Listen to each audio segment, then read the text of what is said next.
Off and on the clock with the Badge Bros. We are running through the week 7 slate on Underdog. We are going to do an ADP overview, slate overview. We'll then get into our favorite ADP value scroll down plays this week. And then we'll try to talk some specific tournament strategy. Obviously, for the 6-person large field BR, we got another 50,000 up top. We'll also hit on some small field strategy with the week 7 Deposit Kingdom contest dropping and the 12-person contest as well, as we all continue to chase those Dawg Bowl seats in trips to Dallas. And then you know what we do at the end. We spice it up with some pick'ems, cores, expanded cores, expanded cores. It's what we do here. It is Off and On the Clock with Pete, John, and Nez. Let's do it.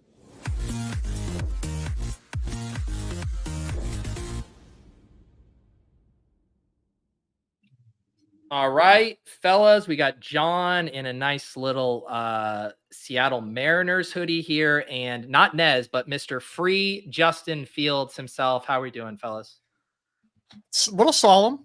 I didn't think that this would happen with Justin Fields. So thankfully, I don't have to worry about this on the main slate. But it's been kind of a sad week, man. I didn't think that this would happen, but it unfortunately has. And yeah, I'm just dealing with it. John, how are you? I can't think of a quarterback situation where a team was 4-2 and the quarterback thrown 1 interception and he got benched.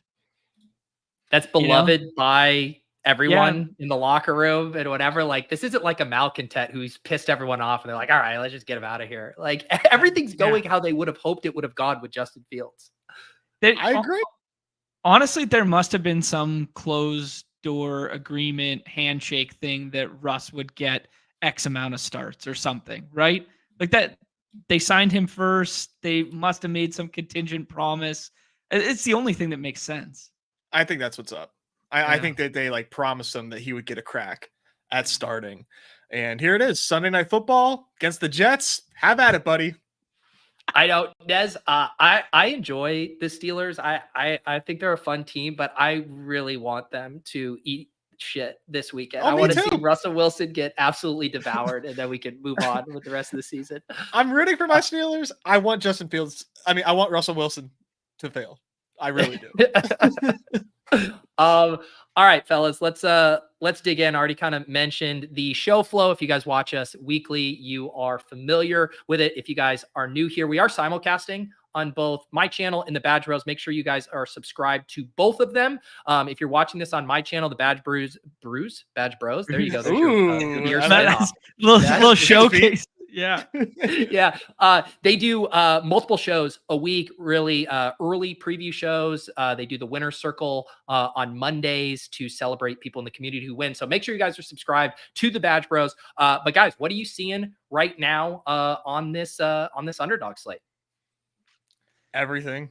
I mean, it's insane. It is genuinely, I mean, it's so fun to go from like 2 weeks ago where we had the self-proclaimed Mickey Mouse slate to this slate where it's like, I genuinely I like ADPs like 1 through like 50. I know we go to 36, but like there are like my player pool is so deep this week that I'm like kind of struggling a little bit on how to differentiate because the plays that I like the most are there every time in these 6-person drafts. And I'm really, I need to be very cognizant and intentional when I go to these lobbies about who I'm going to take, because you can essentially do whatever you want. You can do whatever you want. Yeah. And if you don't break out of that and you just go by your ranks, your exposure is going to be so concentrated. Mm-hmm. Yeah, no, that's a really good point there, Nez. I think one thing for me is I really want to try and funnel away from 1-1-3-1s in the main BR because the field seems to be getting there at the highest rate I've seen yet. And I think it's because of the way all these plays are concentrating, and then the scrolls at running back aren't as appealing as like clicking Tyreek Hill or Deebo Samuel or someone like that in the last rounds. So for me, I'm trying to find some of those grosser scrolls in the 6-persons that, people aren't really wanting to get to. And then in the 12-persons, man, I'm just trying to punt the hell out of quarterback. I think this slate is really defined by what you do with Jaden Daniels, both in the 12s and in the 6s. And I'm basically full fade this week just because of the opportunity cost associated with like taking Jaden Daniels at, I've seen him go as high as 4 in the dog bowl stuff. And then, he goes first, second round every single time in the 6 persons when there are infinite scroll levers to pull elsewhere, right? I was thinking about that this morning. I did my first couple of dog bowl drafts and just seeing the amount of quarterbacks, available in the 6. You want Mahomes, you want Purdy, you want Darnold, you want Goff, you want Anthony Richardson. They're all there. And I'm like, Jaden Daniels has to drop like 35 to like pay off like that price tag. Like it is tough specifically in that dynamic. It's an entirely different conversation, I think, in the 6 person, but man, it seems like everyone is just in agreement in those 12s to punt quarterback. Are you seeing that, Nez? Yeah, it's kind of interesting. It's mostly been a handshake agreement that like, hey, we're all just going to like wait on quarterback and hopefully nobody's stepping on each other's toes. Has really been what I see. I agree. Daniels is a hard click in the 12-person drafts, but if you can get him to fall toward the end of the first in those dog bowl streets, and you can get the Terry stack with him, and then get a 6th-round Ertz to cap things off with that team. This Panthers defense is like generationally terrible, and I mean this offense and with the Commanders is pretty damn concentrated. I mean, you can play it a couple of different ways. So I agree that like given the dynamics, it's a thin bet, but man, if there's ever a week where 1st-round quarterback hits, it's Jaden Daniels against these Panthers. I mean, they don't do anything well.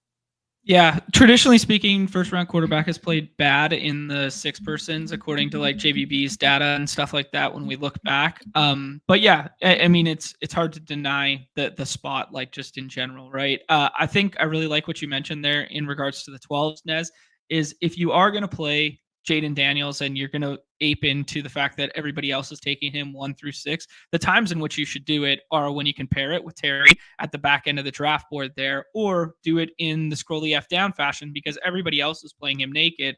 Do it in the scrolly F down and take Noah Brown in the last round, or take Ertz in the last round, because then at least you're finding some other piece of leverage to go alongside just running him at ADP. Yeah. I think with how bad, I mean, Jam was really just hammering it home on Block Party of how bad the Panthers are against the ground. I think Jaden Daniels, Brian Robinson pairings are in play in both 6 and 12, but definitely the 12 there. I feel like the other big kind of story to this slate, and I guess like a lot of slates, is all the Q tags, because there are some big ones. I saw Cooper Kupp officially listed as questionable. Seems like Aaron Jones is trending in the right direction. I don't know if I've seen anything definitive on Jordan Mason yet. I don't know if we got TJ Hawkinson stuff yet, Dallas Goedert, but like there's a lot of dominoes here that could really affect how you want to attack some of these spots. For Hawkinson, the latest thing I've seen is like it's trending more toward Thursday Night Football for him next week. Okay. So yeah, gotta wait and see on that. But that's the latest I heard. And then I think McVay like literally just said Cooper Kupp trending more toward game time decision, not official yet. So wait and see on that. That's been like a hell of a dynamic in the 6-person drafts. I mean, you know me, I'm like king of like Q tag leverage for those main BRs. And I mean, he's there in the last round almost every single draft. Yeah, and the beautiful thing about him being there in the last round is the fact that he's a flex swap, and there's not a ton of swap equity ahead of him in these drafts, because now we know we have neighbors in. Like in the 12 persons, a lot can still unfold. Like, the Aaron Jones thing could happen, or JT earlier in the week is going to be a swap, and you can't necessarily get exactly who you want in the 12s.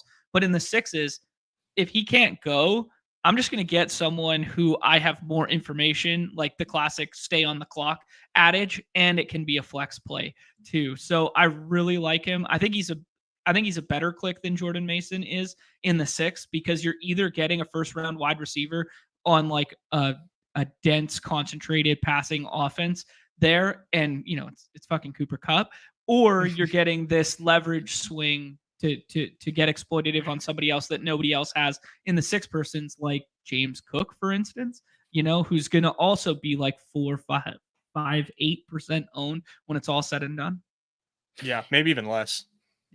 Yeah, I agree with you. I think the Cooper Cup stuff feels like more binary, right? Like if he plays, like the team is clearly feels good about where he's at, he feels good, and you're gonna walk right into 10 plus targets again. Whereas the Mason one, I mean, we literally saw it happen on Thursday night, right? He came back to start the second half, and it was a pain tolerance thing. And he was just like, man, Yeah. this is too painful. And he took him off. So, like, who's to say he doesn't start again? You're not getting your swap. And then, he comes out, or they're, maybe they're beating the Chiefs, and they just are like, all right, we'll just use Garendo or whatever. So there's a lot more ways that goes wrong. But I don't know. One thing I've learned over the years is when a play really makes me feel uncomfortable is probably when I need to lean into it a little bit more. Yeah. So I'm going to continue doing Jordan Mason. I know there's a lot of not a lot of hype on Aaron Jones either. People are worried about the matchup. That's another one that I really want to lean into, and I like that game environment. And his workload has just been awesome when he is on the field. Like Aaron Jones to me feels like more of a binary proposition, right? Like he's either going to get his 20 plus touches and like do pretty good, or the game is going to fail or whatever. But like, I guess I'm just not worried about the injury stuff that he's returning from. It's also the cleanest swap in the world if we don't get him, because nobody takes Ty Chandler. So if Interesting. so like Ty Chandler doesn't go in the 12s, right? So that there's a pretty clean out for you there. And it feels like people will push up other targets ahead of him. Like they'll probably do the Trey Sermon or the Goodson stuff. Like, ETR has Sermon popping off the charts right now for whatever reason. So if people are just drag and dropping and following suit with that one, like I'll take that Ty Chandler swing. Should we pull up some ADPs here, John, and we can kind of start looking at some stuff that interests us here as far as ADP values and scroll down plays, and also we can check in the middle range here. I guess always kind of a fun place to start is like how deep the top echelon goes for you guys. It does seem like it extends a little further for me than in previous weeks. I'm maybe willing to take it to 12, 13, 14 players as opposed to like the 8 or 9 in previous weeks. How are you guys feeling at the top? I think yeah, good, John. No, I think the defining line in the sand that we've talked about in the past is like when the first quarterback goes. I think the defining line in the sand for me this week is when the 3 tight ends go. Yeah. So like I'm pretty comfortable up until like basically like I have London ahead of like where ADP has it right now, but that Terry McLaurin like kind of tipping point. Let me scroll a little bit here.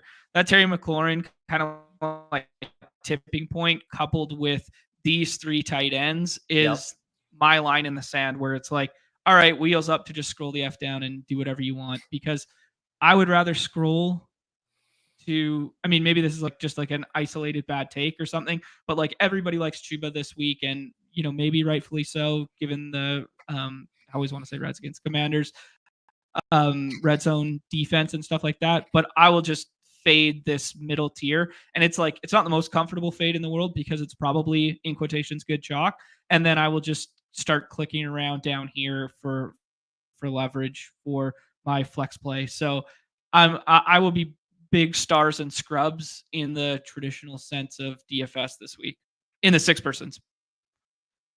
Yeah, six persons, man, are just like a ton of fun. I really do think that, I mean, I know I just start off with the 6 persons, but if you need to have ranks if you're doing the 12-person drafts, because if you do not have ranks and that like first clump of like good plays goes, you're looking at quarterbacks and tight ends like forever. So like set ranks, and then that way you're not just staring at a sea of purple and blue and like uncertain of like what to draft. It makes like for a much cleaner experience for the 12 persons. 6-person drafts, I've been very much leaning into like my takes on these game environments. We started off talking about the Panthers, and for me, like I've been making Brian Robinson like either my RB1 or RB2 in so many of these 6-person drafts.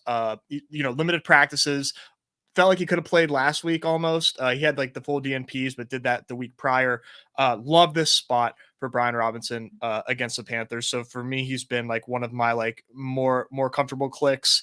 As far as scrolling down, I mean, it's really tough because you are seeing guys that are in the ADP range of like should be drafted every time, but like are available in the last round. So it's really not as like clean cut as far as like who is the scroll this week as it is in weeks past, just because of how deep it is. So I'm trying not to really overthink that too much in the 6-person drafts and just really take the players that I like the most, even if they are, a little bit of ownership be damned. I'm feeling a little bit harder about trying to find those true leverage, low ownership plays at the moment. I'm with you. I have my like own arbitrary threshold when I do my video on Deposit Kingdom, and I try to get them like under 15%, is what I'm aiming for. And obviously, I fudge it if I really like a play, but this week there are a lot more in the 15 to 30% range that I like, which kind of speaks to what you're saying, where like they go a third of the time in the 6th round. They're not like mega leverage, but they do stand out. I went a little IKB in the Deposit Kingdom with a running back and wide receiver, where that same thing where I'm like, all right, if I'm going to give you a true gem here, like I'm not going to get as many targets and touches for you as we're normally getting, because like you said, it's a little harder, which is weird, right? Because intuitively I would think it's a little deeper at the top, 12, 13, then you got the tight ends you just talked about. Wouldn't that push down the talent, and have better scrolls? But I don't feel like that's the case. I really don't either. This is where John says, I love 26 different scrolls. I'm waiting. Yeah. No, I get where you guys are. I get where you guys are coming from. I think the reason for it is the middle tier of plays are propped up this week, where they would have been upper echelon like plays on not a as talent laden slate. Like a Metcalf type. Yeah, like Metcalf would be a top 12 Gibbs pick. Gibbs would be up there. He was up there last week. Chuba would be up there this week. But now that we're, kind of like blessed with all this upper echelon super talent coming back to the slate, the middle tier is like, oh, these are guys we used to click in the 1st round or 2nd round. So they feel like warm and fuzzy for good reason, right? Yeah. It's funny you mentioned the like the Gibbs. I mean, there are by the dip on these former top 10 guys, right? Debo lived up there outside. Gibbs lived up there. Jaden Reed was an ADP of 9 last week. He's now incredibly cheap. Like these guys we were willing to draft earlier and they just somewhat fail or don't fully get home, or Debo's on the island game slate. That's kind of an interesting angle to me. Yeah, there's just so many fun game environments to attack that I really do kind of find myself going like really concentrated on specific game environments. I am, of course, mixing up my roster constructions, some one-offs here, some game stacks there. But what I really think is, a good move this week is to concentrate on one of these specific games that we think can really pop off, which really is just like not anything new, right? This is sort of like what we've been saying mostly for small field, but I think this can work this week as well, because I don't think all these games are going to be awesome, right? I mean, they profile as all awesome games, nothing but fireworks. I think you can paint a lot of pictures as to how almost all of these games do have ways of failing. So concentrating around one of them and hoping the other ones don't perform, I think is a really smart angle this week. I personally go ahead. No, which is your favorite? Yeah. Seattle and Atlanta. Okay. I keep trying to poke holes in that. And like, I do this every week where like, I find a spot that I love. It's my number 1 spot. And I'm just like, nah, there's no way you're right. Like how can you be wrong about this specific spot? Yeah.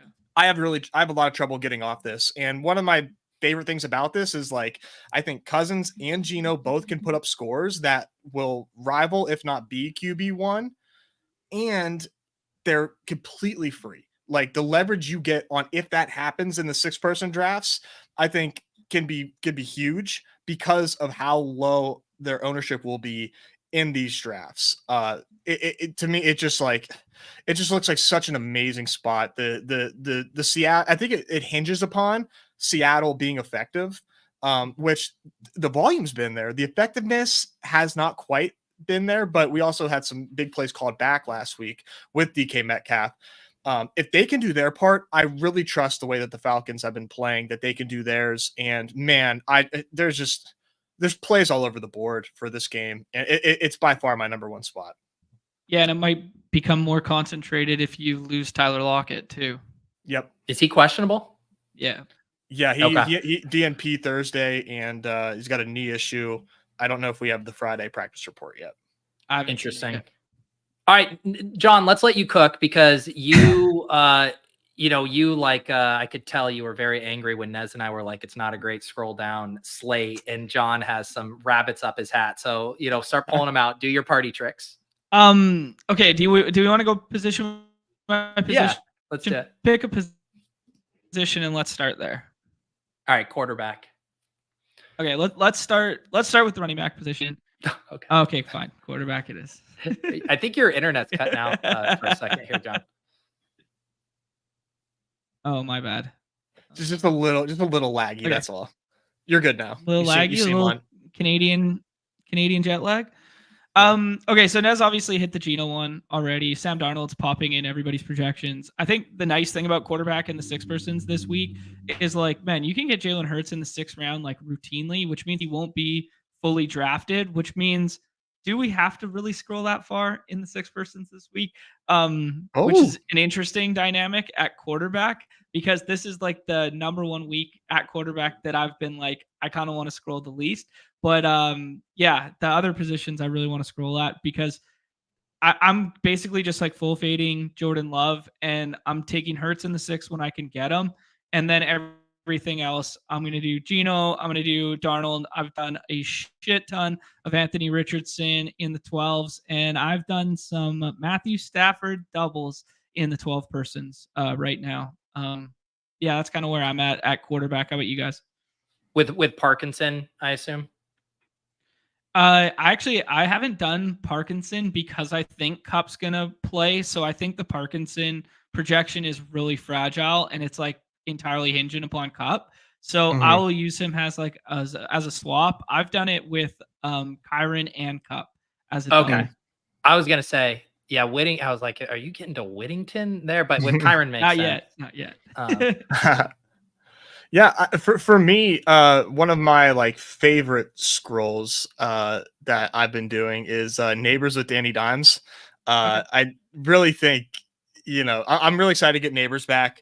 The projections don't they like him, right? It's Malik Neighbors, but they don't love him as much as like I love him. And so for me, I'm like, okay, I think this is a leverage spot for me to attack Neighbors in the 6-person drafts and then pair him with Danny Dimes. Anytime Danny Dimes is drafted, it's like it's always with Malik Neighbors, but I think the number of teams that exist with those two are going to be low enough that like I don't really care. I'll hold hands with you guys, and then I'll just it's a 4v4 after that. I love it. I really do. I think Danny Dimes has looked pretty decent this season. I'm not like overly intimidated by the Philadelphia Eagles defense. It's at home. It's a divisional game. Let Dimes cook, man. If he can hit if he can hit Neighbors and then do a little bit on the ground as well, I think they got something cooking here. They got a really nice like full wide receiver core right now with Neighbors, Wandale, and Slayton like breaking out in Neighbors' absence. Like I don't know how you can put the toothpaste back in the tube with Slayton. So I really like the way this offense is shaping out, man. Yeah, and I was just looking like at the ownership on the draft caddy. Like it is an interesting conversation. You take Darnold, right, who I'm seeing still sub 20%, but like 19% of that is going to include Jefferson. The Dimes one, I'm seeing him at 7%. So it's like you don't even have to worry about the ownership on like Neighbors Dime stuff. And it's not like you're trying to get leverage by going Dimes Wandell. Like if you're playing the Giants, like you better have Neighbors on that team because it will not be a fun exercise otherwise. So yeah, I like that call out a lot. I'm obviously in on the Darnold stuff. I love that. Yeah, Darnold and Geno feel like that sweet spot. Game environment, projection, stacking weapons, ownership. Like I really like those two. The other one that's kind of interesting that everybody's taking Deontay Johnson and Chuba every single draft, but nobody's taking Dalton. So like that's for the 12 ones specifically. Yeah. Yes. Yeah. And Crutch is saying that Stafford hasn't hit his ceiling or anything like that. Like Stafford's hit ceiling more times than Patrick Mahomes has in the last 2 years. So, I mean, you don't need ceiling is a big part of that. Right. Exactly. Right. It's like, it's basically all of it. That's why I'm only doing it with Cup. Right.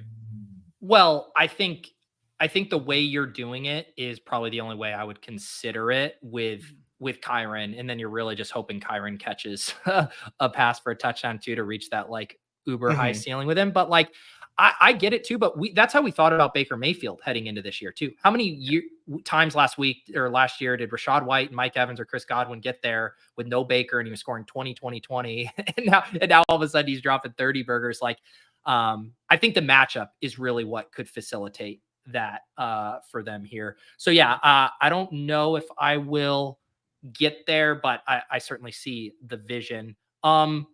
Let's do some running back scrolls real quick. I think we kind of hit on a few. Obviously, Aaron Jones, Jordan Mason are kind of the Q tag ones, but it is pretty deep. I would say some guys who were going a lot higher in previous weeks. Nez, yeah, let's start it right about where Nez said with Brian Robinson. I think after that is where you're getting kind of sub 30%. Who stands out to you guys here? Well, Aaron Jones' projection is crazy. I say crazy because like I don't fully agree with it. I love the Vikings, right? I think the Vikings are a really good team. I think they're clearly one of the best teams of football. There's a few things that just like has me like, man, is Aaron Jones really like a top 4 running back on this slate? One, obviously the matchup. Everybody knows Detroit is not a great matchup against running backs against the ground. Aaron Jones does have a really nice role, but I do worry about that matchup with Aaron Jones, with the Lions there. And two, like he had the hip, now he's got the hamstring, and then they traded for Cam Akers, and they love Cam Akers. They've said a lot of really nice things about Cam Akers. So like I'm like a little worried about this Aaron Jones play, but he goes so cheap in dog bowls still that like I just gotta like lean into the projection and just kind of hope that Leone knows more ball than me there. John had me really in on Jordan Mason. John kept talking about Jordan Mason in our shows earlier in the week. And I think it makes sense, right? This total is higher than I expected it to be, which I think means that it has the chance to actually exceed that total and be even higher than I even thought after that. So if that is the case, where this is actually a game of two offenses like being effective and not just actually two really good defenses imposing their will, then I think you have to like Jordan Mason, right? This was the 101 2 weeks ago. Now he's completely undrafted in 6-person drafts. If the Niners at home, if they are going to have success, I think Jordan Mason is a part of it. And it's a pain tolerance thing, and he's been limited in practice. I think it's looking pretty positive for Jordan Mason to resume the usual role that he's had. Yeah, I mean, like the thing about the Jordan Mason stuff is like the matchup is like undoubtedly like bad in quotations. Like the Chiefs have been good against the ground, right? Like they have been good against the ground, but it's like the price point in which you're getting a former 101 if he returns to like 18 touches is insane. It's like we're taking a running back 101 right now, or in the top 2 picks right now. We're taking a running back who's averaging less than 4 yards per carry and doesn't have a run over 10 yards this season in Kyron Williams. And we can get Jordan Mason in the 4th round. I don't know, like just do that. Like I don't give a shit about like matchup agnostic, right? I mean, if there's one thing that we see over and over, both the 6-person and the 12-person that has succeeded as far as being kind of like a somewhat contrarian thing, it is just chasing really good workloads late in drafts when the field is scared of the matchup. Right. Yeah. And then we're getting a double whammy with both of these. Because what's the other one? It's guys coming off of injuries, guys with Q tags. So now we're getting the double whammy of Q tag plus matchup concerns with both Aaron Jones and Jordan Mason. It's giving everyone like max, like uncomfortable feelings right now. And I get it. Like I feel those. I think I'm more worried about like the matchups than I am even there. I guess with Mason, I'm more worried about the injury. Jones more worried about the matchup. But like I kind of just want to continue memory wiping myself of those feelings. And I think you're going to be a profitable player over time if you do that. Yeah. Use the Men in Black memory erase tool. Yeah. Yeah. Don, do you have any like super scrolls for us past this Goldilocks zone? I like the James Cook one just because what we saw before and his utilization in the pass catching role. I really like the James Cook one now, especially with like, I thought Ray Davis would like carve out a role for himself, but now they've kind of like flipped where it looks like Ray Davis might miss this week. So, Yeah, if we get no Ray Davis this week and you get James Cook in the tail end, I know another one where Titans are like a bad matchup because they have a good defensive front.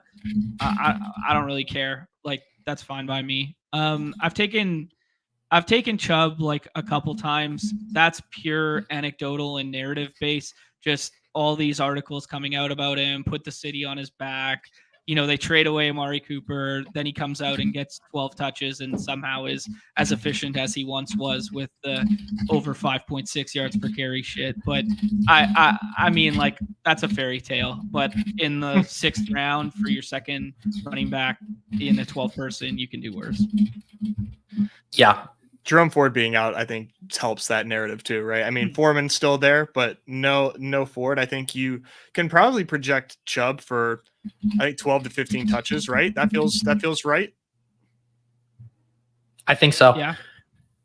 Yeah, I think he's a good scroll, and it's like, I mean, they've waited. They've been very patient as far as bringing him back, right? Like, I don't know, like it doesn't seem like it makes sense to me to like bring him back to give him 6 touches. I know. I don't know. It's like I feel like you're ready or you're not. So I do think that's an interesting one. It does become tough of like how much of a better play is he than Aaron Jones and Jordan Mason. When you compare him, but I do think he's on the menu. James Cook, I think, John, you mentioned, and that's one that, like, God, I don't want to click that at all. But if Ray Davis is not in this game and it's James Cook and Ty Johnson in a 9-point favorite spot, you got to take James Cook. You just got to. I mean, James Cook like has been like one of my like tried and true moves on Underdog is James Cook like a 5-point favorite or greater. Okay, take James Cook because his role has always been really, really solid and positive game script. And if you remove Ray Davis from the equation, you add in like we just saw Ray Davis on an island slate, and everyone just like, and we also the last time we had James Cook on a slate, he failed.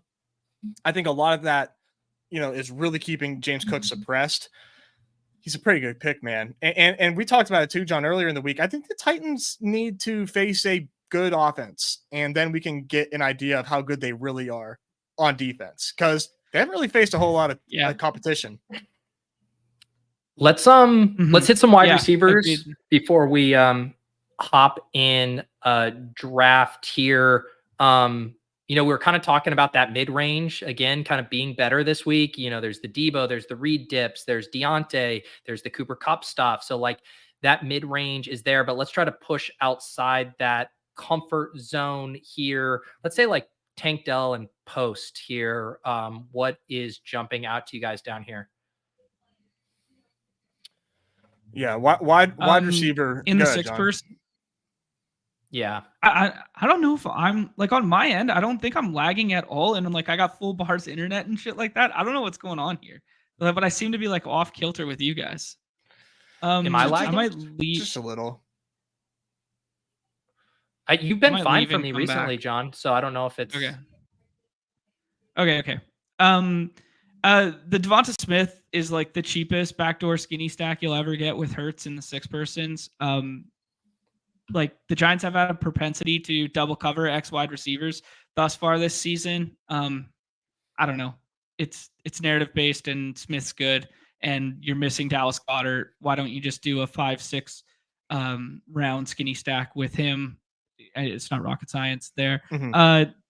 The JSN stuff with Lockett being out, I've done a bunch in the Dog Bowl stuff. And then I don't love pairing Anthony Richardson as a skinny stack. I liked it more with the Flacco stuff the last couple of weeks there. I kind of like Anthony Richardson naked late, but if you need break glass in case of emergency, I think Pittman instead of Downs, I prefer this week. Interesting. Yeah. I actually kind of really like, so the range, this Jordan Addison, JMO, Ayuk, JSN, and then Mooney. I like that pocket there. Obviously, I think all of those guys, maybe not Ayuk, Addison, Williams, JSN, and Mooney, like I want to play those through the game environments. Mm-hmm. I think those are spots I'm willing to do double stacks with the quarterback. You're going to get kind of a double whammy discount. You'll have 100% drafted guys say I'm on Raw. But then if you're playing Goff in JMO, same thing with if you have Jefferson and you do Addison and Darnold, like once you're getting 2 pieces, which was something I kind of dove into on my video last week on the Deposit Kingdom of like how I think about double stacks is relative to how often the pieces are getting drafted. And I think a lot of guys in this range set up for really nice double stacks where both the quarterback and the secondary option aren't getting drafted a ton. Yeah. Talk about that Atlanta and Seattle game. That's a perfect example, right? Where you can do Mooney or JSN with the wide receiver 1. Like you said, that is a really strong example. I've been trying to, I have to like force myself to get down to this range, but I do like this range. Don't get me wrong. I do, but like, man, it really does feel like you're giving up. Like it feels bad. I'm not going to lie. It does not feel good to take these guys as your wide receiver 2 in the 6-person draft because of how deep and how projectable the guys that go ahead of them are. But I think if you're doing it, you need to do it, like you said, lean into the game environments for this. Like if I take Jameson Williams, this either needs to be where I have a Viking on that team, or I have Laporta or Amon-Ra, and it's Goff. Like that is, I think, the only way that I can get to these guys is like I need to tell a story with this and get more pieces of that game environment. As one-offs, it does not feel clean, and it just doesn't feel worth it. But man, you need to. I can't quite figure out exactly how much of these guys that I want in my portfolio because I don't want to be sacrificing too much. I need a dub, just straight up. Like I need to start. I need to start aiming for the cash line a little bit more, guys. I still have confidence in myself. It's just, there's too many numbers out there that are letting people know that like I'm not having the best BR season just yet. So you're treating your portfolio like Mike Tomlin treats his quarterback room right now. Come on. No, I will say I'll give it, and it's easy for me to say because I'm having a good start to my season, but don't change up your process, Nez, because I do think that's when you get in trouble. That's what's happened to me in salary cap DFS, where I'm just like a plastic bag floating in the wind, trying to chase what happened the previous week, being like, oh, all the chalk hit or has been hitting fine. I'm going to stop being contrarian. And it's like, you have a good process. You have a proven process. I would stick to what you're doing right now and not change your play style because of a downswing. Yeah. Thank you. It's the volume. The volume hasn't changed. I'll tell you that much. Well, I would say like you could change your volume. That I think is actually fine. I'm just saying don't change how you approach, winning these contests. Yeah.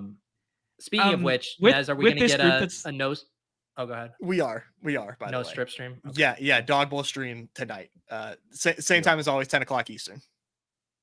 All right, John, what do you got? Just with this group here, I think Jordan Addison in the 6-persons, just like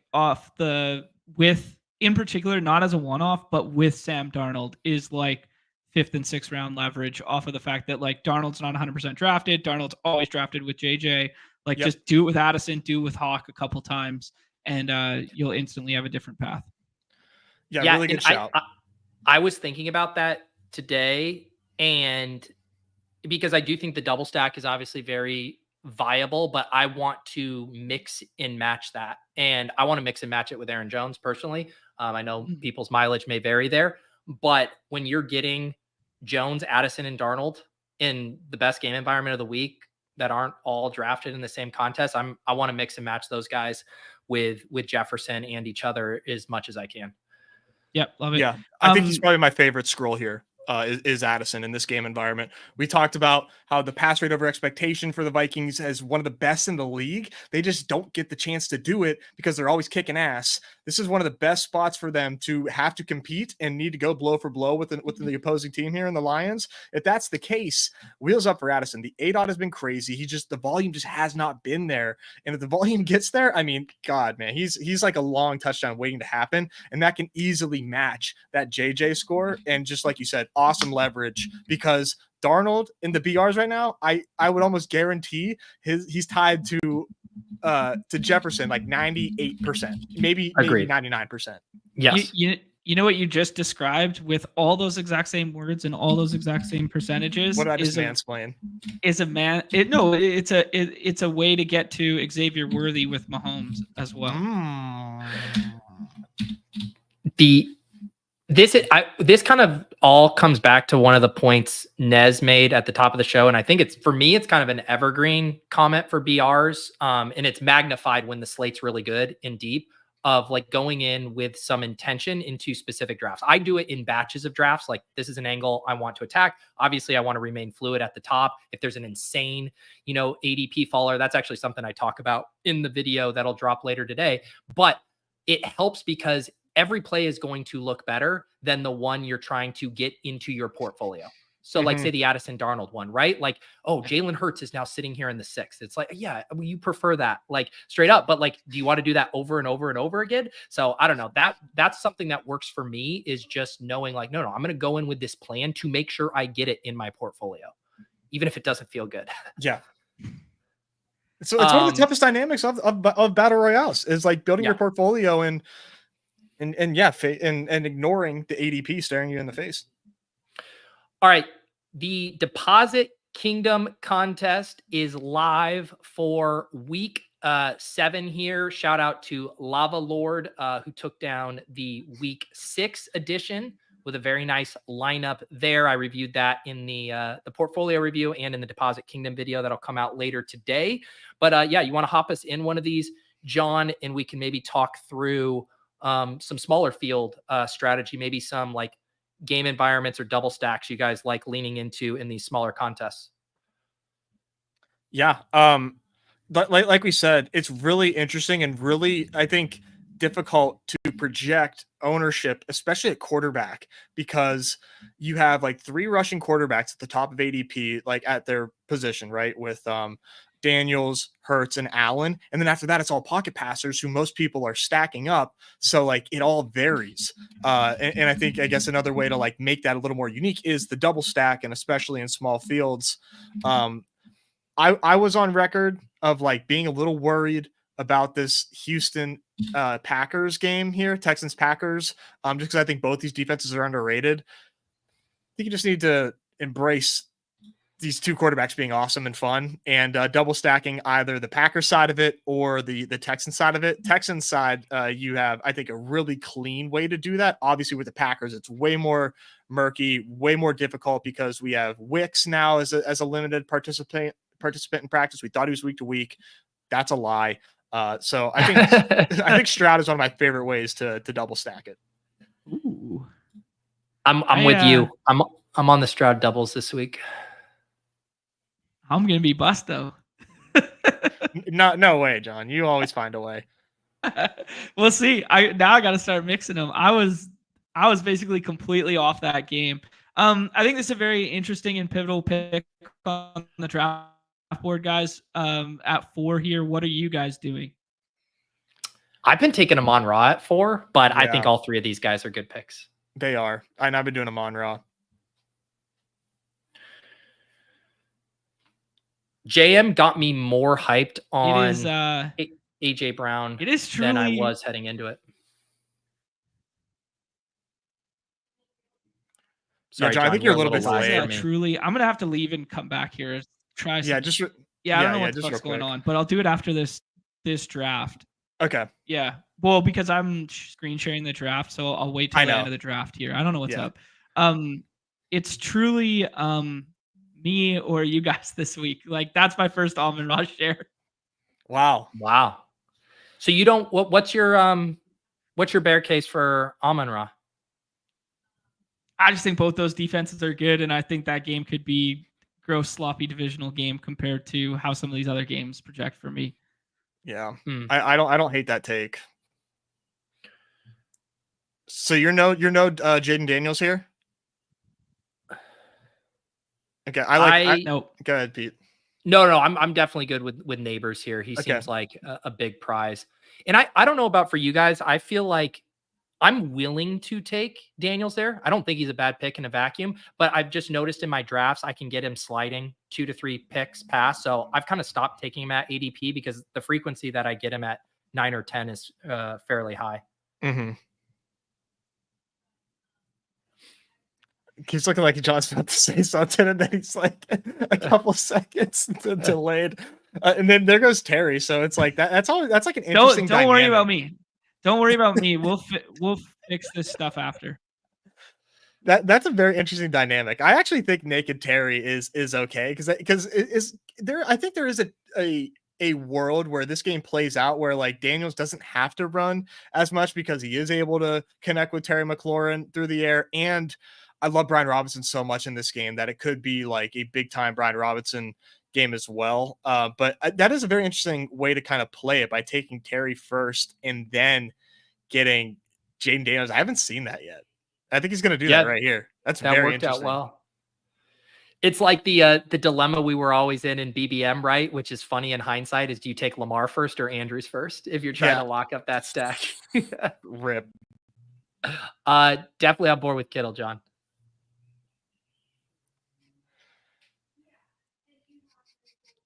It's like Interstellar, you know. He's on video. And yes. Do you want to do Pictionary for who we want to take with each of these? I've got pens galore over here. I do a lot of handwritten work when it comes to my player takes. No, I like Kittle. I'm very much like camp top 3 tight ends this week, and that 3rd round pick for me in the 6-person drafts is almost always one of Kittle, Bowers, or Kelsey this week. And Bowers is my favorite by far, but I'm not trying to like full fade Kelsey or Kittle either. But I think based on how deep the player pool is why I'm so into it, because like I don't think I'm sacrificing a lot by getting one of those 3 and trying to hit a ceiling and just having flex plays galore behind them. Yeah. All right, we're about to be back on the clock. You guys want to know what I would do here? Yes. Are you talking about 3rd round pick or this pick? I would go Tyreek, Achane, Anthony Richardson. Love it. Let's go. Do it. I did that in a dog bowl. And I think I paired it with Downs and Richardson with those Miami pieces. If there was ever a game, we kind of called this the put up or shut up game for Mike McDaniels, right? All these other coaches, LaFleur did it with Malik Willis. All these other coaches, you know, in their hamstring situations have made do, except McDaniels. McDaniels is the only one that hasn't been able to put up a good game with a backup QB against the Colts, who I've been on record as saying they're overhated. But this is, regardless, at least for the run game, this is like the spot for the Dolphins to have a good game without Tua. It would be pathetic if it didn't come to fruition here. Yeah, and I think the price is right. I think for the risk you're taking on, and I do think Achane and Reek are really positively correlated in you don't get a meltdown Huntley game, and if you can just get average, slightly above average, and then you let them cook against a bad team. So I do like that. I tried to do it today in one of my 2 dog bowls, and I got Tyreek, and then Achane almost made it back to me, and I still did Anthony Richardson on that, but I like that angle. Yeah, the Colts side of that game is really interesting to me, I think, too, because the Miami defense is so bad against the run, but like I don't know how they fare against rushing quarterbacks specifically, but that made me think that like Sermon was an okay play.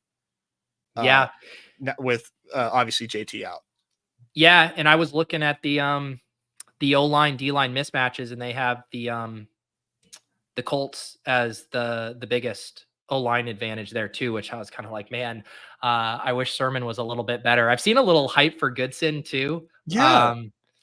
Which he seems to have a little bit more juice, but more of I think you get excited about him in PPR versus I think you want to hunt the touchdowns with Sermon. Yeah, it'd be so nice if we got some good QB speak on or coach speak on Sermon, where it's like, hey, he's looked good. We got to give him more touches because I mean, Sermon obviously is like touchdown or bust, but it seems quite likely that we're getting a touchdown from him. But yeah. So here becomes all right, John. a very interesting conversation. Do you take naked Josh Allen when he falls to the 6th here, or do you stick with Anthony Richardson? Wow. On this is why you small field, I want my story to hit. So I'm taking A-Rich on this. That is crazy. I get it, but like falling all the way back to EDM. No, I think it's the norm right now, man. It's the norm right now, and it's what makes Jaden Daniels such a bad pick in the 6-persons, in my opinion. Like I can't get on board with it. Yeah, I get it. All right, John, do you want to try to reset here for a sec? Yeah, I'll be back. All right. We're gonna let John reboot here. Yeah, I do think Nez, like I really because there's a lot of double stacks I don't even mind in the big BR. I think it's a pretty nice double stack week in the 6 persons. I mean, I kind of always do, but to get like really good stacks at low ownership as well. I think it sets up well. Are there any others you like? I assume you're doing a lot of Geno doubles and in Cousins doubles. That's been like a really strong focal point for me in these drafts. I think one of my I started off doing a lot of Saquon against the Giants. I'm like wavering back and forth on like whether or not that game's going to absolutely dud or not. And I mean, for me, I am a little worried about like because so at first I was doing that because Brian Burns and Dexter Lawrence were like missing practice for the Giants. They're back. They're expected to play against the Eagles. So I'm how can you like IKB yourself off of the Saquon revenge game, right? It just like I just don't think that's good process. So I keep trying to like ignore that little voice in my head that's telling me that like Saquon and AJ Brown in this spot are actually like not as good. But yeah, I'm with you where I've been doing a lot of like Amon Ra too, and getting Amon Ra paired with JMO or Laporta for the Goff doubles is just like really really easy to do and feels really good. The most interesting story on this slate as far as ADP goes is like Ken Walker opened up at ADP 20, and I mean this just continues to happen where like Ken Walker continues to open up on slates like way underpriced.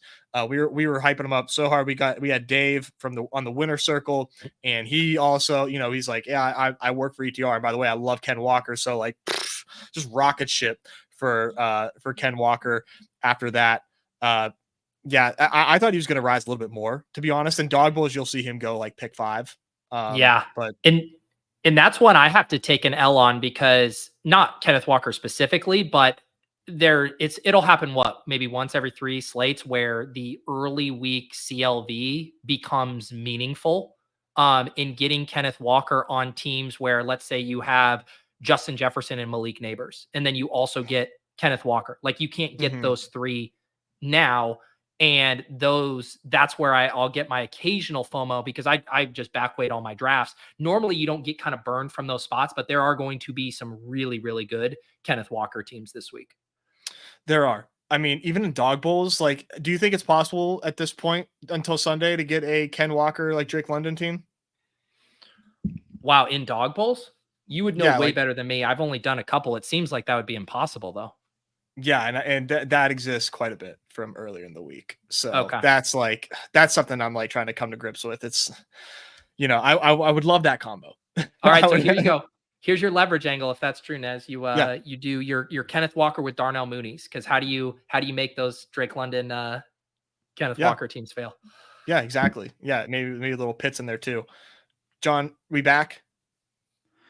No, I don't really know. I think it's because with this new StreamYard one, Pete's done like the local recording thing, so it sets up to like record on our end as well. Like so it has the more premium video at upload.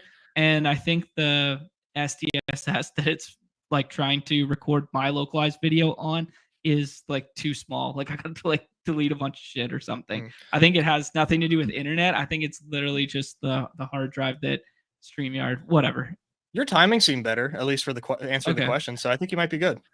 All right. I can look at you going forward. Yeah, let us know in the chat if we sound good or if there are issues that make things not work. John, we were just talking about some of the double stack spots we like. Anything else for you on small field strategy here? I think it's going to be less of a double stack week for me in general, outside of like the Walker Geno stuff and outside of a little bit of the Atlanta stuff. I think I'm going to be contrarian through the scrolling this week. Obviously, we just did the Achane Tyreek stuff. That's one that I'm kind of going back to the well on. But yeah, I'm not going to be doing like Burrow doubles this week. I'm not going to be doing No, I'm a little bit off the double stuff this week, just given how deep the flex pool is. All right, guys. The Deposit Kingdom contest has been filling. I want to say now that we made it a little bigger, it lasted till like Saturday afternoon, early evening, if I recall correctly. But make sure you get your 3 entries in that contest over the weekend.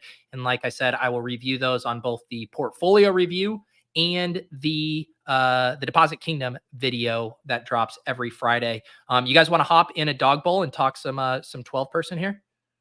Yeah, Let's get see it. Ooh. Let's see. One, do you guys getting in? Oh, I missed it. Oh no. Yeah. Whoa, snap! Are you in the You- overflow? I got location serviced to death. If you guys want to do a run too, I'll do one here where we can both get on stream. John, can you get in? I'm in.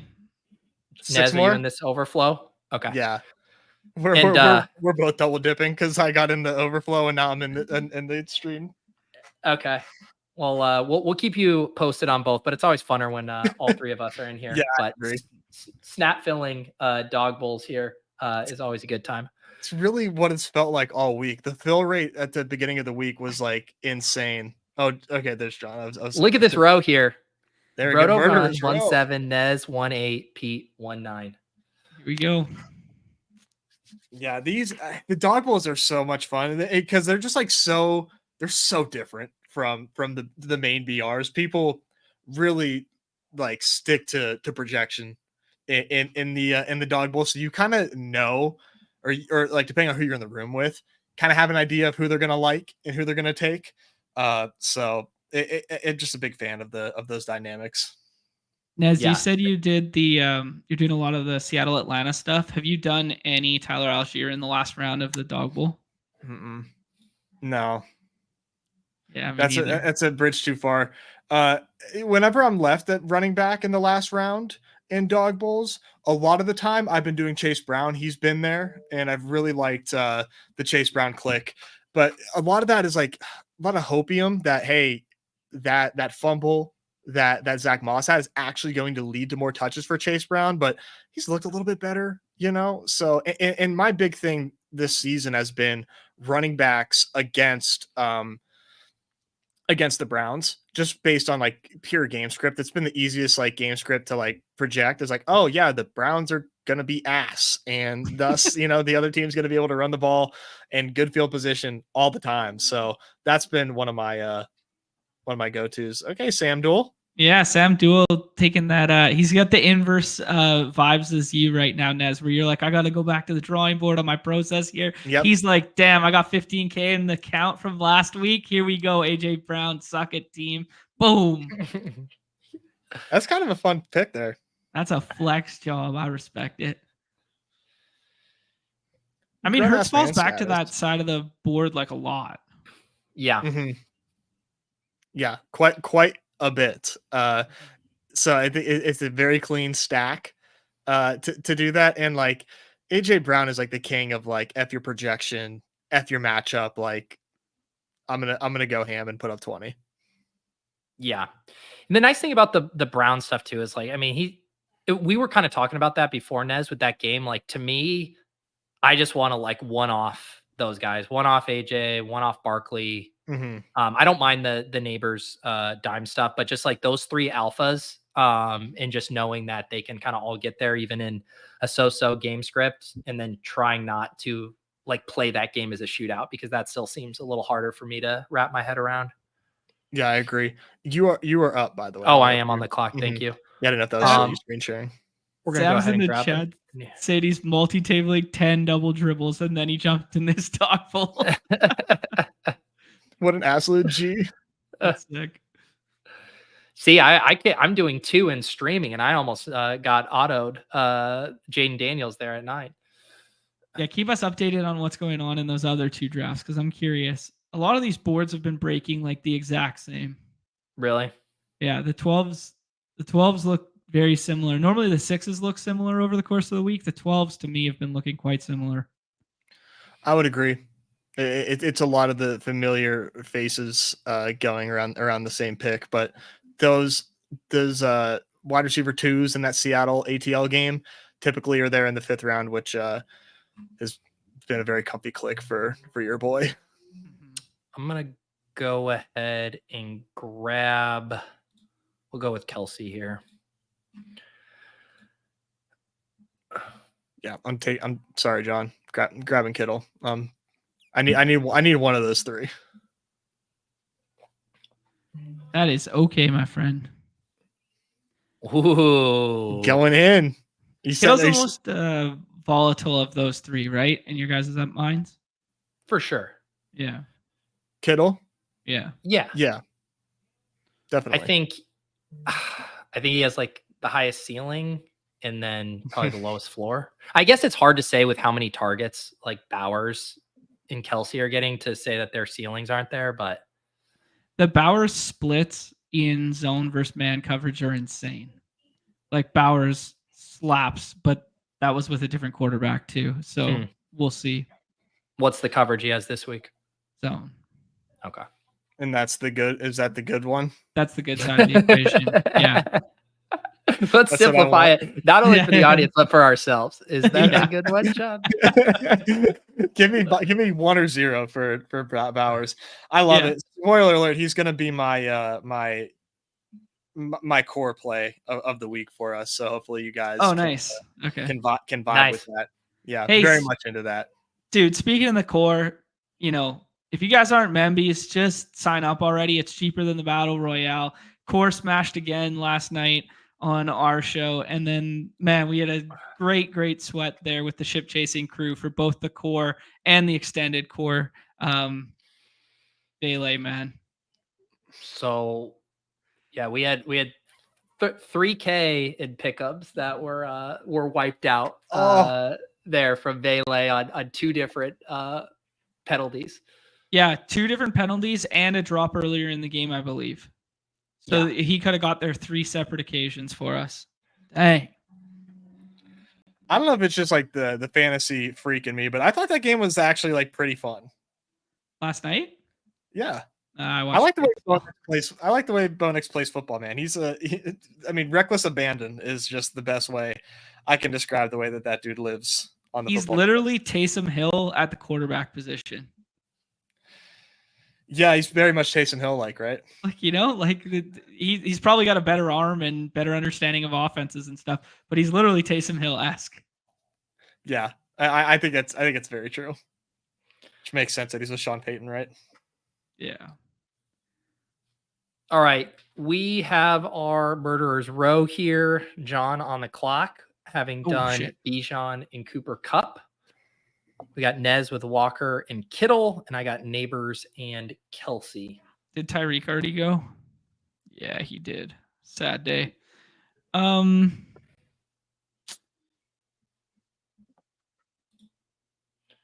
right, let's take some Aaron Jones stuff. Okay. One thing I find myself doing a lot whenever I get Kittle is like pairing Ayuk and then just giving myself an easy double. But like, I definitely worry about Ayuk. He's probably one of my favorite haterade picks as far as like pick'ems go.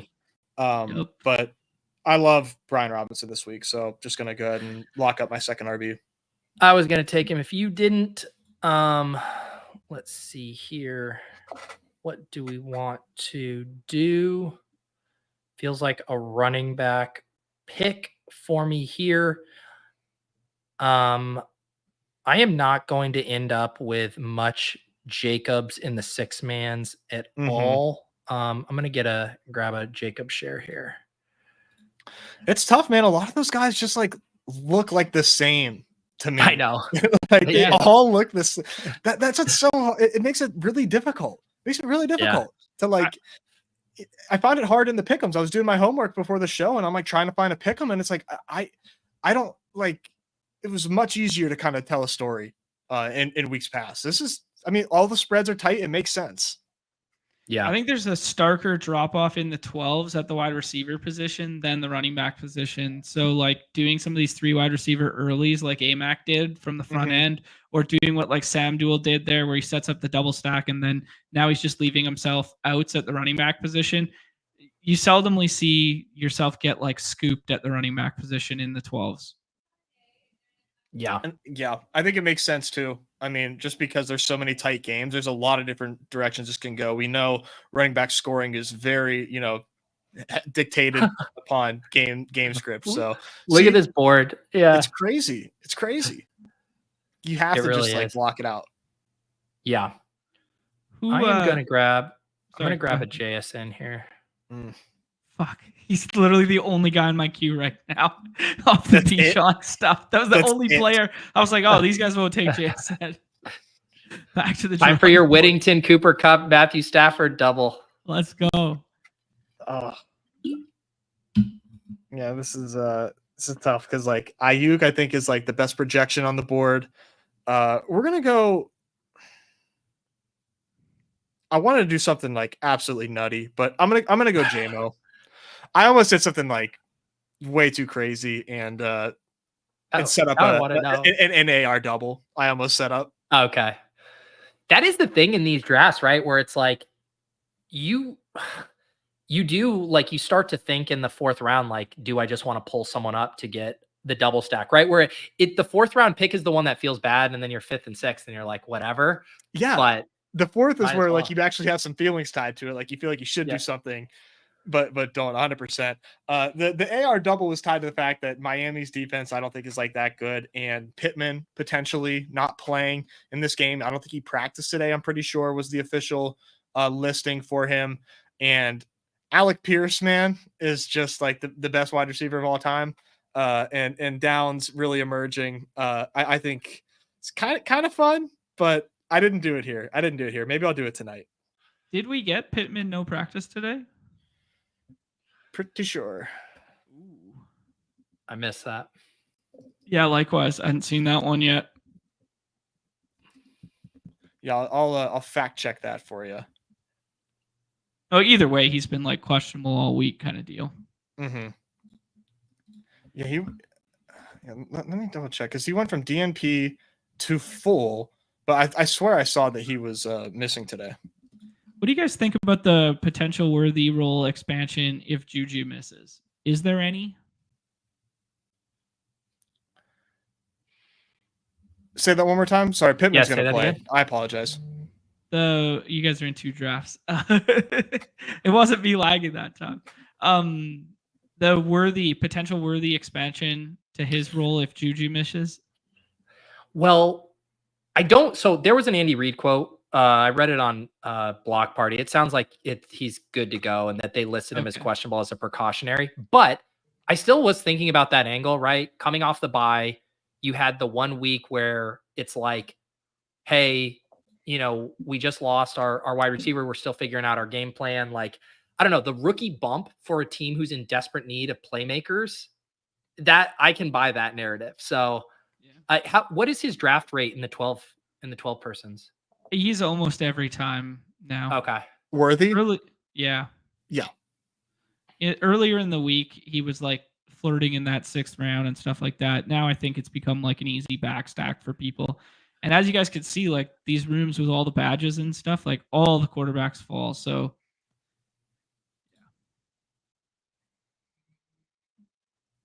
yeah, John, you mentioned not like loving Amon-Ra because of the game environment. I think you can really paint a picture for quite a few of these exciting games that they don't get home despite everything kind of lining up as far as totals go.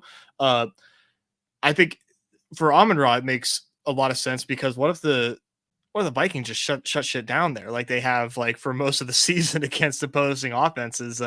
But I think in Ben Johnson, we trust as far as like fantasy players go and just leaning into that. But I don't think that it's like a bad like what if at all. Like I'm totally with you on that. And then KC San Fran, that has a 47.5 total. That to me seems very fragile. I originally thought that was like a little too high, but it is what it is. And if it's 47.5, it could go higher. So I need to, I need exposure to that game at the same time. I think it's all right, Nez, your OTC. Yeah. I'm thinking here. I think it's because like last night, for instance, like we had a pretty clear picture of like how the Broncos would beat the Saints, right? And we talked about it on the show extensively. You were very bullish on the Hall over Kamara stuff because of the way those games set up, and you were bullish on the Williams stuff because it was like the way they win this game is via the ground, right? I think a lot of the stuff that we're looking at from a matchup standpoint for these high total games is the inverse, and it's the assumption of rational coaching, right? So it's like, what has Detroit been like so good at? Well, Detroit's been so good on the ground this year. David Montgomery scored a touchdown in 8 straight games. They've pounded teams on the ground. That's what they did last week against the Cowboys, right? But what are we going to do this week when that ground matchup doesn't set up, and we have to trust in the fact that this game has to shoot out and they have to play it through the air, right? And like, that's a lot of trust to put in. Like, we think Ben Johnson's sharp, but like, yeah. So I think like the matchups for what teams want to do, like you're like, oh, San Fran, they want to run at home. They have a really good run scheme. Oh, that's a bad matchup against the Chiefs, right? So it's like these totals are high, but like what we see on paper is not what we want to see in correspondence with a high total. That's what makes the clicks harder. Yeah, you're absolutely right. I mean, I think with the Lions and Vikings specifically, it's 51.5 total. So, I keep talking about this game bearishly, like, oh, it's not going to shoot out. But like, I think it starts with the Vikings for sure. And the Lions, you beat the Lions through the air. The Vikings have been like waiting for the prime opportunity to just unleash the passing attack. So it seems pretty bullish that at least they're going to do their part. It's just like, can the Lions do theirs? That is like the big question here. I know I'm on the clock here. This is going to have to be it's going to be let's do Cousins. Actually, I switched it up last minute. We're going Cousins. Sorry if you have Drake London. No, we're good. No, I was going to do Nez. So if you didn't take Mooney, I was going to take him and then just see, because Cutler behind me had London and Metcalf. And then I was like, I'll let him pick one of Geno or Cousins, and then I'll take the sloppy seconds. And then you took Moody. And so then I was scrambling and decided to do the vomit Danny Dimes double stack. I kind of saw you fidget a little bit whenever I took Mooney. I felt a little bad, but I like the vomit double though. I think you pivoted pretty well. PPR scam. Half PPR scam is what he's going to be this week. I like it though. I really do. Johnny went worthy there. Yeah, went worthy, and then went with the Rams double that I didn't have yet. There you go. All right, so the squads here. John has the Matthew Stafford double with Kupp and Colby Parkinson. His 2 running backs, Bijan and Aaron Jones. Xavier Worthy, one-off. Nez, what's your squad here?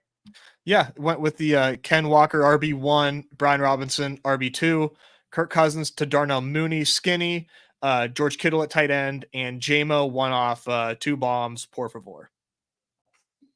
Beautiful.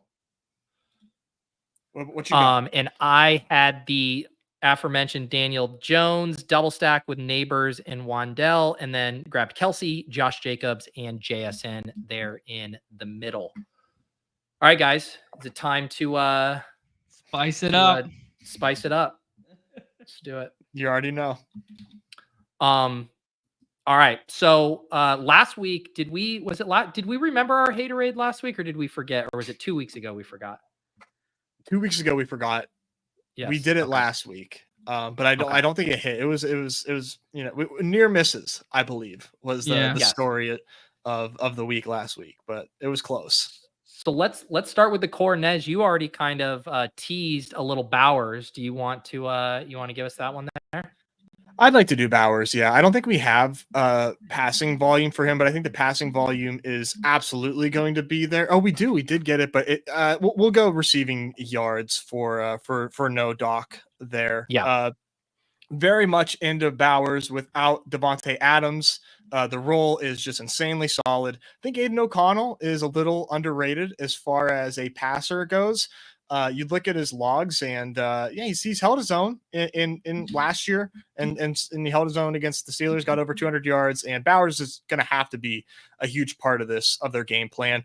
And the Rams are really bad on defense. They are really bad. So I think they're going to be able to get work to Bowers, and I think he's going to have success because he's a grown-ass man. So, very much into Brock Bowers receiving yardage here. Love it. John, do you have someone that you'd like to put for your core conviction play here? I'm just looking right now, and my shit's just spinning like an idiot. Why don't you go first, Pete? I have one that I'm looking at, but I think they changed the X on us. I liked the Chuba receptions at 3.5, but now they've docked it to 0.89. So now I'm kind of like pivoting. Yeah. Yeah, that's like, I mean, 4-4-5 the past 3 weeks, negative game script against the Commanders. John, I think we can handle a little dock if we need. Okay, let me see if I like anything else while you pick yours, and then we'll go from there. So I'm gonna steal one that like JM just gave me right off the dome. Well, I went and looked it up, but he was saying that he thinks this is going to be a big week for Brock Purdy rushing, just based on how the Chiefs defend, and that he thinks it's going to lead to more scrambles for Purdy. And his line is already pretty low at 15.5. He cleared this the past 2 weeks, 33 and 19. And then JM said he loves this spot for, said it's going to be Brock Purdy's biggest rushing yard game of the year. So I was like, I like that. Let's ride Brock Purdy rushing yards here. That's part of the alpha that I'm missing in my game is like, I have like the rushing efficiency at my disposal as far as like defensive matchups go. I don't have that like in my back pocket to like know what teams are good or bad against rushing QBs. So shout out JM for that. I'm riding all the way with that. Yeah, I'm just gonna steal the layup. I do have like, man, and I think Nez, you mentioned this when I showed you when I was making my video for the gems, and I had like scripted it Thursday afternoon and then went to actually place them, and the lines had moved by like 20 yards on some of my guys. So a lot of my favorites, I feel like there's not as much value right now. So let's just get the winners in here, John. Yeah. I think that was the Sam Darnold one, was it not? Yeah. Yeah. Let's just look here, John, at your multiplier, just so people know, because if you like this. So normally a 6x on 3, so a 5.34. So well, I'm not betting 225.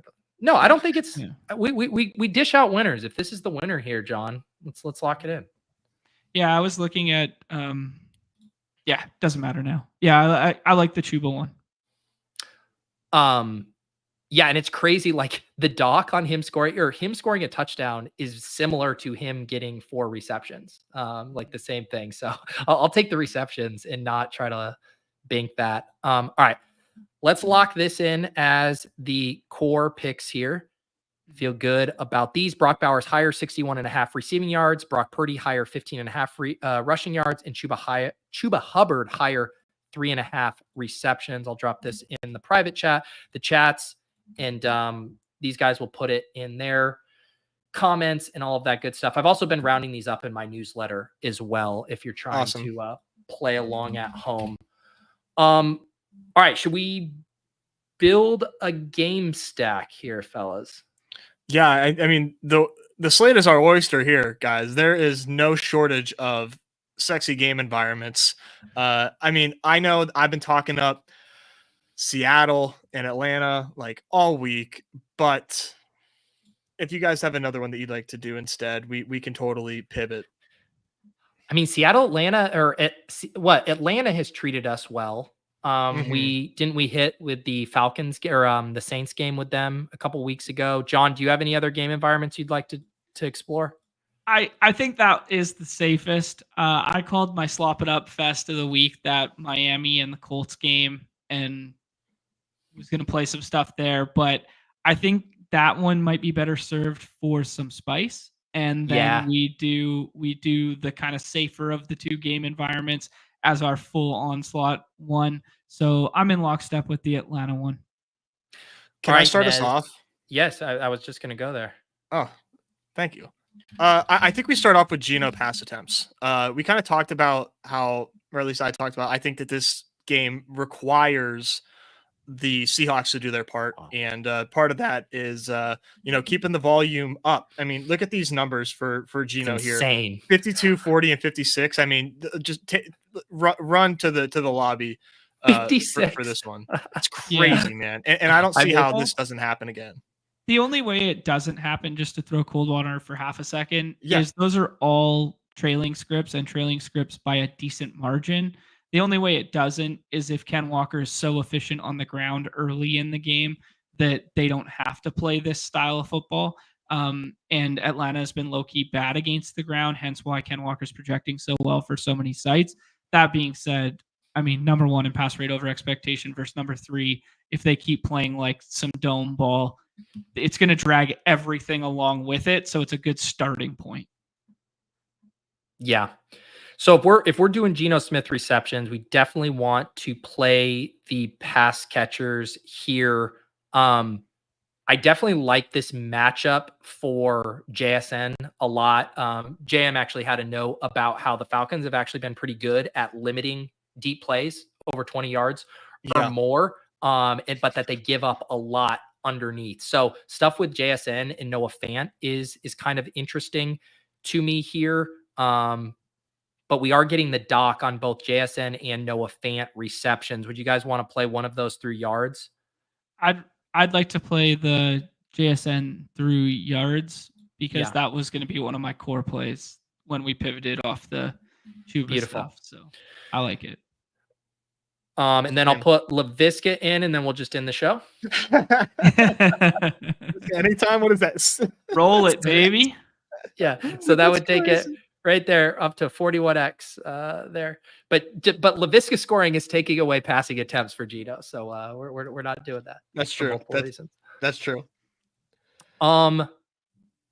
Yeah, I do. I like the Noah Fant stuff. So he saw a roll increase last week, 6 receptions, 63 yards. Again, the underneath stuff looks good. If no Tyler Lockett, I kind of like the Noah Fant stuff. And he still is like I know he had some lower receiving yard games, but I like having the yards after catch out. Are you guys good with 27.5 receiving yards here with Geno?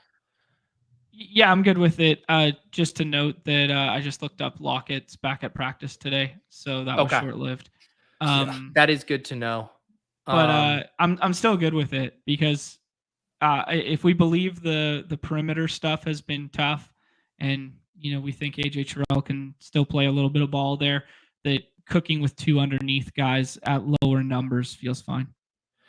We are getting some negative docks here on the passing attempts with the receiving yards. So we might need to do kind of what we've done before and get a TD in here to get us back up into the closer what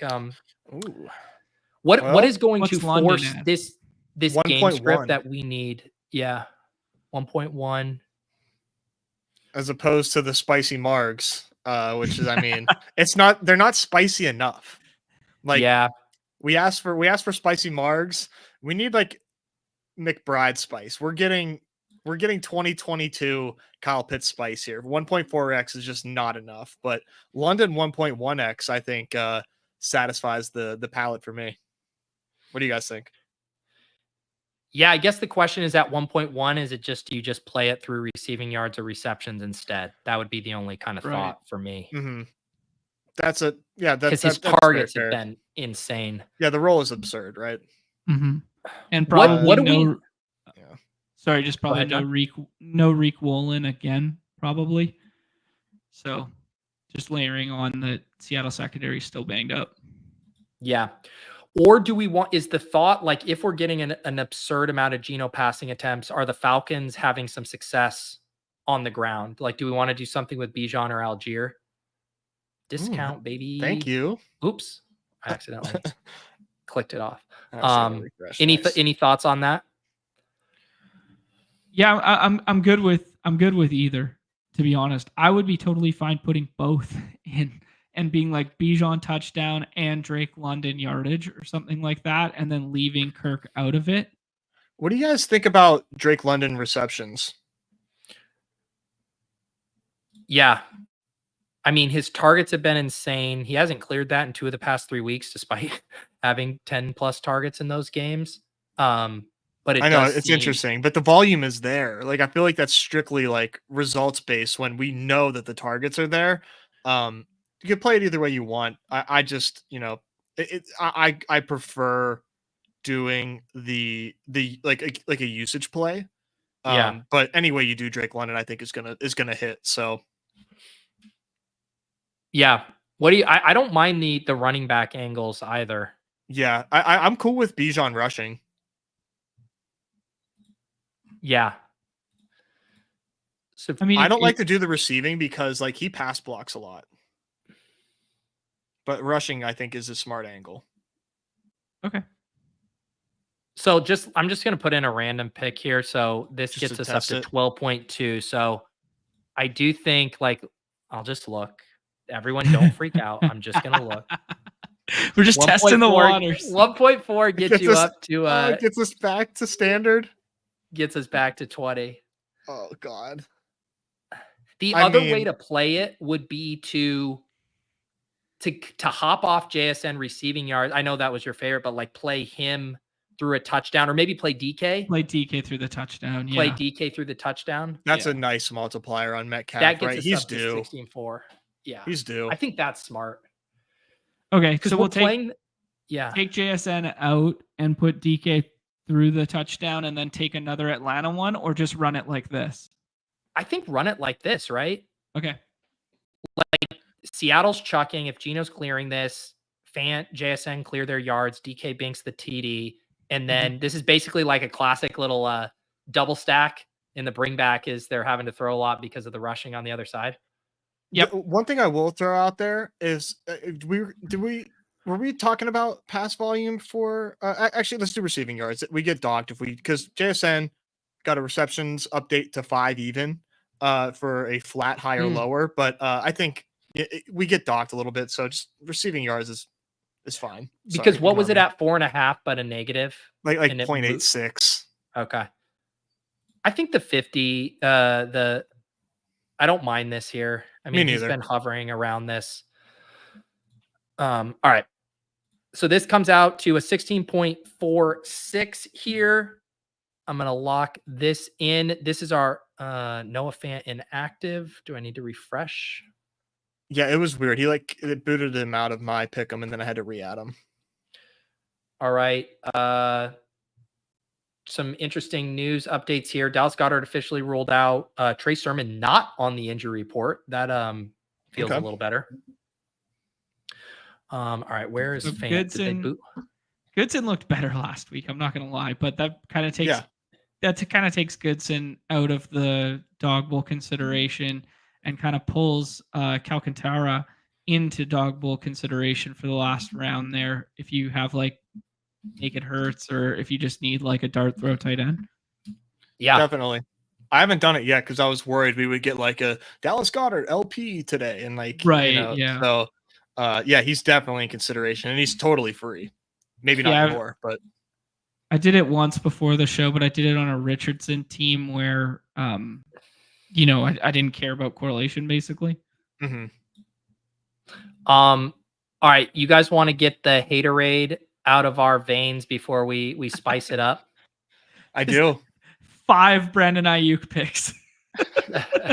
Is that the chalk? Is that the chalk lower? Is to go Ayuk yards? Is that? Do I need to get a little spicier than that? Man, 64.5. That is a pretty big number for him in this matchup. Is it not? Yeah. It's not even like a great spot, but like the projections continue to put him here. That's where like I instantly gravitated towards. The haterade one I wanted to look at was Mixon. I know it didn't seem like enough for me to hate on it, but I just want to let the hate roll through me and then find how to apply that hate in the best way possible. What's your favorite here? I think rushing. Good. Yeah. I mean, it would be more on the rushing yards is where, because he's been fairly involved in the receiving game. I think probably maybe combine scrimmage yards and have a little extra here. Yeah, I'd vote combined. A little leeway. John, who do you want to hate on? Both of them. That's a good question. No, it's they just. What are they doing with Ayuk here? John, it sounds like you want to hate on Amon-Ra. You want to ruin our haterade slip with an Amon-Ra lower? That's actually a really good one. I actually wanted to hate on Laporta. Laporta was on my short list too. Okay. That's a good one. 10% target share. Oh, I like this. He's had one catch last week. Like, I don't know. Do you play the longest reception or receiving yards? They're not going to draw up another trick play for him this week, are they? Right. I'd go receiving yards. Yeah.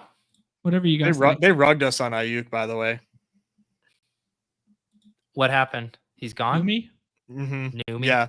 Only receptions right now. I don't know if we're getting like practice reports rolling in for Ricky Pearsall or something, but yeah, they're gonna make us split it out.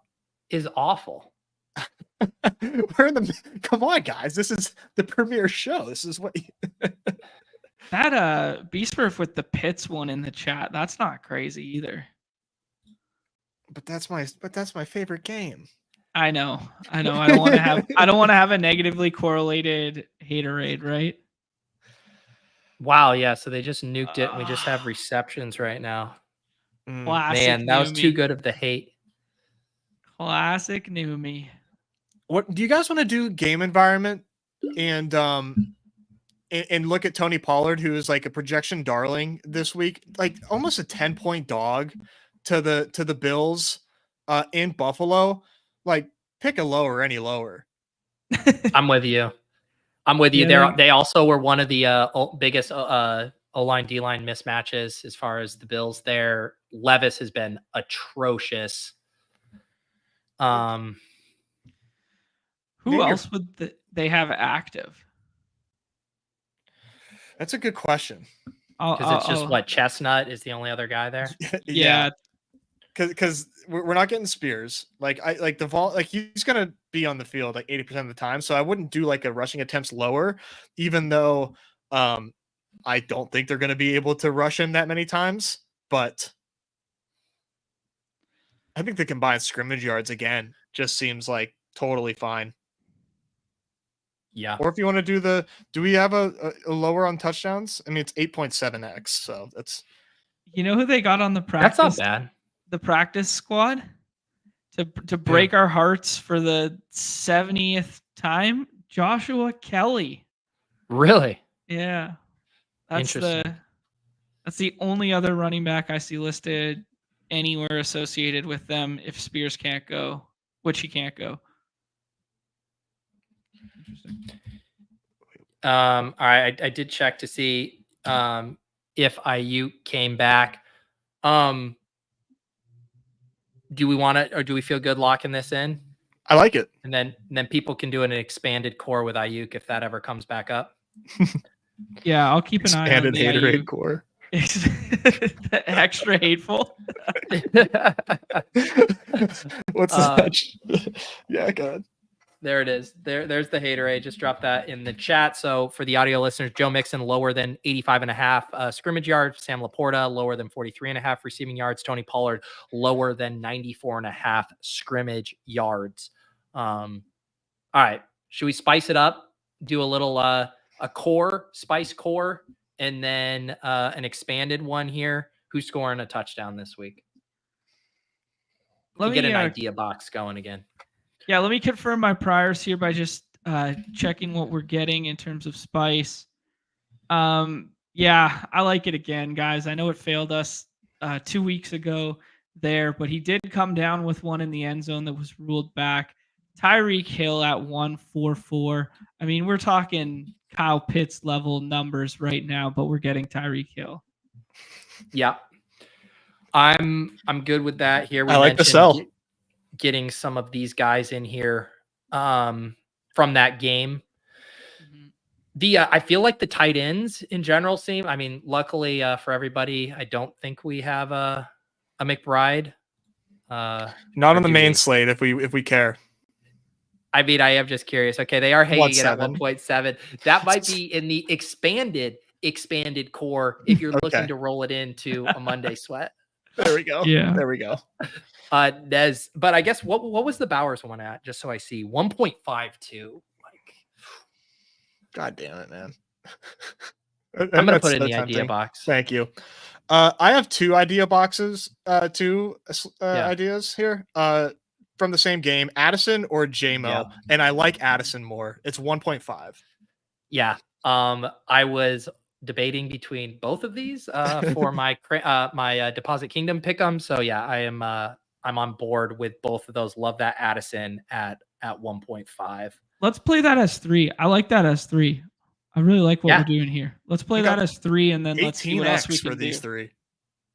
Yeah. Tyreek 1.44, Bowers 1.52, Addison 1.51. That is your official Spike Core, Spice Core of the week. Let's go. Oh, 19x. Hell yeah. Let's get a couple BBMs on that bad boy. All right, we expanding the spice? Yeah. Yeah. We starting with our core. I think so. Okay. Just so I know where to start. I'm following along. Yeah, let me look at my sheet and tell you who is scoring a touchdown this week. Can we just see what? I'm just curious what the Aaron Jones is at. Do we think they have it? I think it was it wasn't too bad. It was actually you're actually getting spice on that. It's not docked. Yeah, that's why my search is lagging here. 1.18x for Aaron Jones. Not bad. I wanted a little more. Mm-hmm. I have another one in the vein of our short kings. And again, my screen's freezing here. Can you look up what Tank Dell is? 1.25. You had that off the dope. Yeah, I was on it. I was on it too. Looking at like our speedy little WR2s. Yeah, he's 1.25.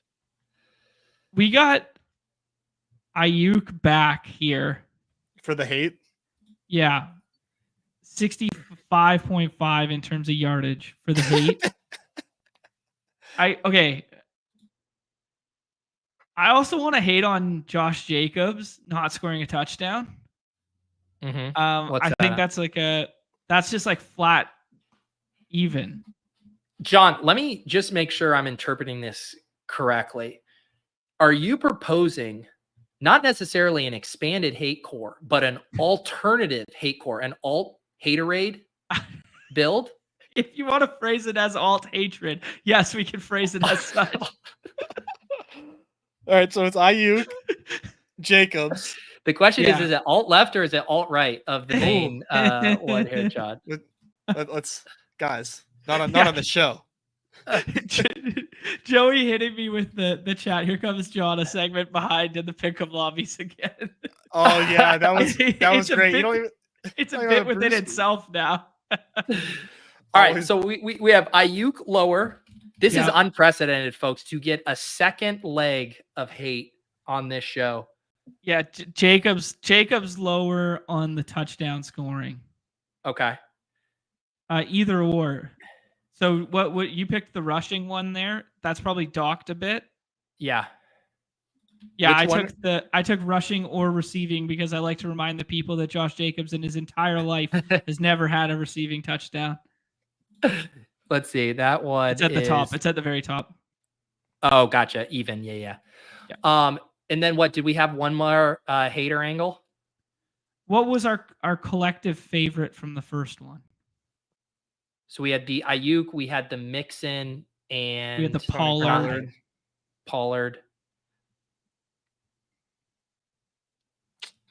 Pollard 90. I think maybe Pollard, but Pollard again. Yeah. If we were gonna it's double so dip. on brand. Yeah, it's so on brand to go back to the Pollard well. All right. Here it is. We continue to hate. 16 rushing attempts. Yeah, I mean, like I said, pick a lower. Yeah, anyone pick a lower. Yeah. Okay, cool. Okay. There it is. I see a lot of good suggestions for other hate. The hate really brings out the best in the chat. I am labeling this alt haterade for my notes here. Yeah. Okay. So now we need to go back to our expanded. We are now going to take the spice core and we are going to expand the spice core. This is like, this is for, I don't know why this is so fun for me, but it's like, people get really sick of like certain DFS terms. They're like, oh, don't say positive regression. Like that's not actually a thing or whatever. And all these terms. I want to create a new set of vocabulary that people hate. I want in about 2 weeks, people to be like, I never want to hear alt spice core again. Yeah. Enough. Do you like the Dell one? I do. John? I do. Oh, you were off the Stroud stuff, so you're not gonna like it. No, but both you guys are on it, and I trust you guys. So the Dell, you're getting the 125. Seems all right.